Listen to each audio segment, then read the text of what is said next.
হাই বন্ধুসকল, আপোনালোকক Assam update YouTube চেনেলটোলৈ স্বাগতম জনালোঁ। হোৱাটছআপৰ এটা বিগ আপডেট আহিল বন্ধুসকল, এটা মজা ছেটিংছ বুলি ক'ব পাৰি। আপোনালোকে যদি মেছেজ চেণ্ড কৰে, তাৰপাছত যদি ভুলতে আপোনালোকে মেছেজটো দি দিয়ে, তেতিয়া ডিলিট মাৰে আপোনালোকে, ডিলিট এভৰিৱান বুলি, বা সকলোৱে মাৰে ডিলিট এভৰিৱান। এতিয়া আপোনালোকে ডিলিট এভৰিৱান কৰিব নালাগে। মেছেজটো যদি ভুল হৈছে আপোনালোকে চেণ্ড কৰাৰ পাছতো এডিট কৰি আকৌ আপোনালোকে কাৰেক্ট মেছেজ যিটো পঠিয়াব বিচাৰে পঠিয়াব পাৰে। কেনেকৈ পঠিয়াব, কেনেকৈ এডিট কৰিব, সকলোখিনি ভিডিঅ'টোত আলোচনা কৰি হয়তো বহুতে জানে, এতিয়ালৈকে বহুতে গম পাইছে, আৰু যিসকলে গম পাইছে, যিসকলে জানে সেইসকলৰ কাৰণে ভিডিঅ'টো নহয়। যিসকলে নাজানে, এতিয়াও বহুত আছে যিসকলে নাজানে, সেইসকলৰ কাৰণেহে ভিডিঅ'টো বনোৱা হৈছে বন্ধুসকল।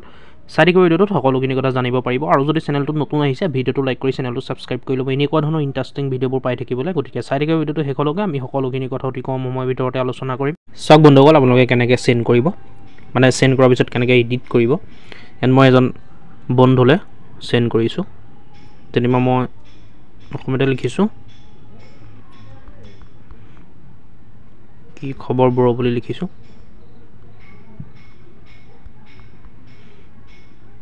এনেকৈ লিখিছোঁ, ইয়াত দেখিছে আপোনালোকে, ইয়াত লিখিলোঁ কি খবৰ ব্ৰ। যেনিবা এইটো ভুল হৈ গ'ল মেছেজটো, মই বেলেগকৈ লিখিব লাগিছিলে।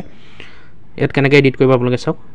মেছেজটোত প্ৰেছ কৰিব, অলপ দেৰি টিপি ধৰিব, তাৰপিছত ছাইডত ইডত দেখিব আপোনালোকে, তাত ক্লিক কৰিব।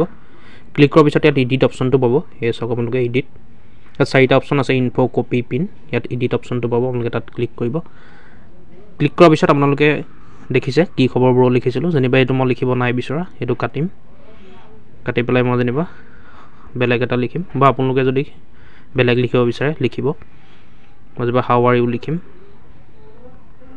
হাউ আৰ ইউ লিখি পেলাই মই চেণ্ড কৰিলোঁ। এয়া দেখিছে আপোনালোকে, প্ৰথমত কি খবৰ দিছিলোঁ, কি খবৰ ব্ৰ বুলি, এতিয়া মই দিলোঁ হাউ আৰ ইউ বুলি। এয়া দেখিলে আপোনালোকে আগৰ মেছেজটো নাইকিয়া হৈ গ'ল, হাউ আৰ ইউ বুলি আহিলে। কিন্তু ইয়াত এডিটেড বুলি লিখা থাকিব বন্ধুসকল, ছাইডত এয়া দেখিছে আপোনালোকে এডিটেড লিখা আছে। এনেকৈ আপোনালোকে, এইটো লিখা থাকিলেও বহুতে ধৰিব নোৱাৰে। এনেকৈ আপোনালোকে যদি ভুল মেছেজ এটা কৰে, এনেকৈ আপোনালোকে ডিলিট কৰিব নালাগে। ইয়াত ডিলিট ফৰ এভৰিৱান অপশ্যনটোত আপোনালোকে ডিলিট নকৰিলেও হ'ব, আপোনালোকে শুদ্ধ কৰি দিলে হ'ব এডিটত মাৰি পেলাই। এইটো বহুত ভাল আপডেট বন্ধুসকল, ভাল ছেটিংছ বুলি ক'ব পাৰি হোৱাটছএপৰ। কেতিয়াবা এনেকৈ ভুল হৈ যায় বন্ধুসকল, লিখোঁতে আমি এডিট কৰিব পাৰিম এনেকৈ। আপোনালোকে এনেকৈ এডিট কৰি অতি সহজতে আপোনালোকে কাৰেক্ট কৰিব পাৰিব ডিলিট নকৰাকৈ। আকৌ যেনিবা মই এবাৰ লিখি দিছোঁ, হাও বুলি লিখিলোঁ, এয়া দেখিছে আপোনালোকে। ইয়াৰ পিছত আকৌ মই এডিট কৰিম এনেকৈ,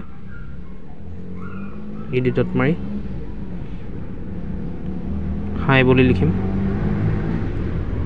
দেখিছে আপোনালোকে হাউটো হাই হৈ গ'ল, হাউ ঠাইত হাই হৈ গ'ল। ইয়াত দেখিলে আপোনালোকে এনেকৈ আপোনালোকে অতি সহজতে এডিট কৰিব পাৰিব। গতিকে বন্ধুসকল, ভিডিঅ'টো যিমানেই আছিলে, ছেটিংছটো কেনেকুৱা পালে আপোনালোকে সেইটো কমেণ্ট কৰি জনাব নিশ্চয়। আৰু ভিডিঅ'টো চাই যদি ভাল পালে লাইক এটা কৰি ল'ব। এনেকুৱা ধৰণৰ আপডেটবোৰ পাই থাকিবলৈ আমাৰ আছাম আপডেট ইউটিউব চেনেলটো ছাবস্ক্ৰাইব কৰি ল'ব।